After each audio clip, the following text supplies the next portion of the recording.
How you feeling? Pretty good, I guess. I'm feeling pretty good. Parade go well in Baltimore? The parade was good. We had people trying to climb into the stadium after we locked the gates. That's Baltimore. There you go. It's fantastic. You know, so much has been written and spoken and discussed, not just in the Super Bowl, but you and your brother had coaches. I was interested to read about your parents. Your mother's name is Jackie. Right. Father's name is Jack. Right. Now, tell us about Jack. He was a football, still is a football guy, but I mean, he was really dedicated, committed to being a football guy, wasn't he? Yeah, he's a ball coach. You know, we grew up around it. That's what we did. We had a chance to run around it with his teams and get stuffed in lockers and tape the goalposts, and that's what all the coaches' kids did. You know. How many teams did he work with? Oh, maybe 12, 14 over the years. Mostly, the main thing was when we were growing up, we were at Michigan, and that was in the 70s. And Jim ended up playing for Michigan, so you know that worked out well also. And your dad was part of the coaching staff that won the Big Ten championship. Is that right? Yeah, they won a few. What year was that he won his? I really don't remember. You know, it's maybe 73 they won, 76 I think they won. Yeah. They won a few. So this guy is all business then, isn't he? Yeah, well, he was at Western Kentucky, won a national championship as a head coach later on, and Jim helped coach there. Yeah, he was kind of all business. Yeah. And your mom, what factor does she present in this equation? She raised us. You know, Dad was the football coach, and Mom was in charge of the kids. You know, and then we'd get a little carried away every now and then, and Mom would call Dad. You know, and Dad would come in. Did Dad like eat dinner with a whistle? And did he always have a? Yeah. It's always. All right, kids, let's do some sprints around the house. But now, you and your brother Jim, you're the older. Right. What was that relationship like? Was it? It was peaches, nurturing? Peaches and cream. That's right. Very nurturing. We spent a lot of time together, supporting one another. Look at the cute kids right there. There we go. Which one's you? Which one's your brother? I'm the bigger one there. Uh-huh. That changed since. You're about a year and a half. I've got the older? smile and he's got the scowl. Uh-huh. See it? And here's Mom and Dad. This is great. Now, this is Right. America we're looking at right there. That's right. That was about 65. Yep.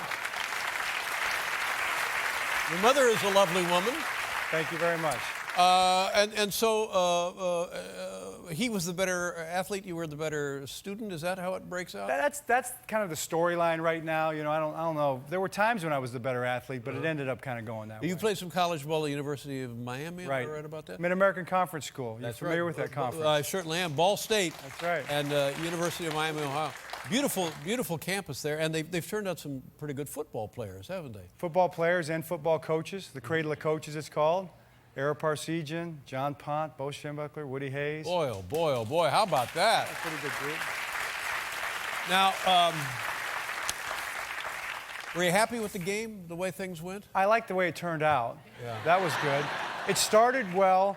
It finished well. There was that little thing in the middle that was a little distracting. I think we have some videotape here. This is, I believe, you during the blackout. Who are you talking to there? That's Mike Kensel with the NFL. And what is the issue? Well, there was a concern about the restaurants after the game. New Orleans got a lot of great restaurants, Dave. We weren't sure about where to go. That's pretty good. And one more thing. Hey, listen, I'm not done with you. You know that guy? He knows you. But what was the point of the conversation? This is during the blackout, and you're saying they should call the game. It's over. We're ahead. Good night. Exactly right. It's like baseball. You know, you get your 4.5 innings in. It's halfway through. We're done. It's an official game. Right. It's in the books. Thank you. We were good. Did that have anything to do with the 49ers surge in the second half? You know, I tell you, that was not surprising. And just the longer I sat over there, maybe that's why that kind of happened. But the longer I stood over there, knowing Jim, knowing the kind of competitor he is, the type of team they had, you could just feel like they were going to make a comeback. And you just knew it was going to be tough. Right. That's the way it was. That's the way it was their whole life growing up. What didn't surprise me, what little I knew about the Niners, but the one thing is their quarterback was starting his 10th game, 10th or 11th game. Right. I mean, that's crazy that his 11th game, 10th game, whatever, Right. is the Super Bowl, for Right. God's sakes. So you can understand why they'd find themselves down 28-6 at that point. Well, I tell you, they came roaring back, and Colin Kaepernick's amazing. He made all kind of plays, throwing and running. They just have a tough, hard-nosed team. I mean, there was no way that they were gonna wilt. I think they kind of got their second wind. What did you say to your brother after the game? What did he say to you? I told him I loved him. You know, good game, and he said congratulations. Right. You know, I'm proud of you. Have you spoken to him since? I have not. We have not had a conversation since. We will soon. I mean, I guess unless you're in that position, you don't really know what it is. But what was it? It's your brother. Are you able to dismiss that? Is it meaningless once the game starts?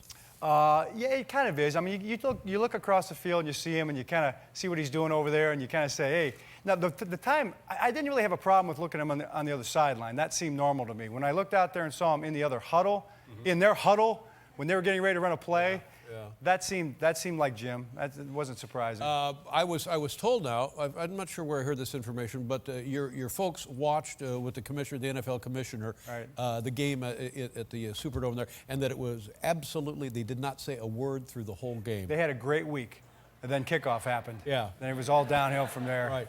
So, did you ever get a sense growing up that there was favoritism one to the other? Were you the favorite? Was Jim the favorite? Did you ever? I felt like Jim was the favorite pretty much our whole. I did. Jim felt like he was the favorite, but in truth, Joni, our sister, she was truly the favorite. She was the little baby girl. Joni. Now, where does she coach? Interesting you ask. Yeah. She is. She's married to Tom Crean, the basketball coach in Indiana. Well, you probably know. And Indiana, they got a program again. They're back, thanks to Tom and Joni. That's fascinating. We'll be right back with the coach, ladies and gentlemen. Now, listen, I'm going to, if you don't mind, I'd like to ask you some basic dumb guy questions. I never played professional football. No, I'm the dumb guy.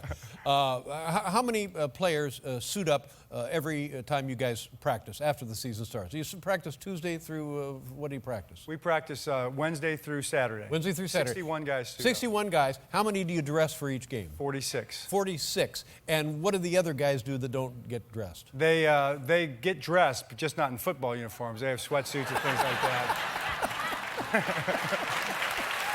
Okay. All right. All right, good. Plays. Can anybody come to you and say, hey, Coach, I thought of a play? No. We discourage that. Really? Joe, we let Joe every now and then call a play. You know, he was here the other night. He's Joe a pretty Flacco. good guy. Now, Tremendous guy. I have some concerns about that. What? That you're involved with his contract negotiation somehow. I'm handling it, yes. I am. You and I will be talking later. But where did the plays come from? The plays come from they come from the coaches. They come from the press box. Jim Caldwell calls the plays on offense, and Dean Pease on defense. The players do have some input. Ray Lewis every now and then changes a play. We allow that. And what was your relationship like with Ray Lewis? Were you scared of him, right? Absolutely. Petrified. Now, you have an offensive coordinator. You have a defensive coordinator. Right. What do you do? I get real nervous. I get nervous and I sweat a lot. But do you go to practice and everybody says, hey, Coach, and then you got them running laps, and then what happens? Well, then we blow, like you said, you blow a whistle and you kind of like, you say, you kind of point a little bit and act like you know what you're doing. But now, kind of like you do. It works. Yeah, but honestly, say your wife or your sister, I had a dream about a play, and they write it down, and that couldn't happen? It could happen, actually. I mean, we're always. Has it ever happened? No, it never has. But it could, hypothetically. Hypothetically. But now, how many plays do you guys go through in a season? How many plays? And do you have the same plays every other team has? We like to think that we have better plays than most teams, but it doesn't always work out that way. We probably have hundreds of plays. Hundreds of plays. And do the players dictate the kind of plays you have? They do. You try to build your plays around your players' ability and talents. You work with the talent, whatever the talent brings. How many trick plays do you have? We have a few trick plays. What are the trick plays? I can't share those with you. We tried a trick play in the game. It was a fake field goal. Now, that to me, although he did not score, it was not a failure. Thank you. I've been brilliant strategist. I agree with that.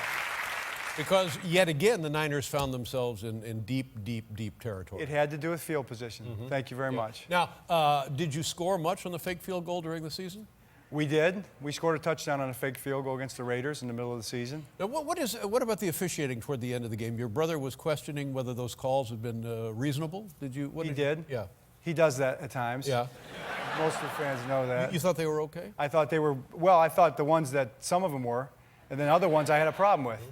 The ones against us I wasn't as happy with. Now, what about this rule, and I'll get this wrong, after a safety there's a free kick, and possibly it could have scored. They could have scored that way, Right. but they were too far away. Right. Was that ever going to be a factor? Well, there's a little-known rule that you can actually fair catch a punt and then kick a field goal from that exact spot if you like. That's what it is, yeah. Yeah, so the time to do it would be the end of the game when it would be the winning points.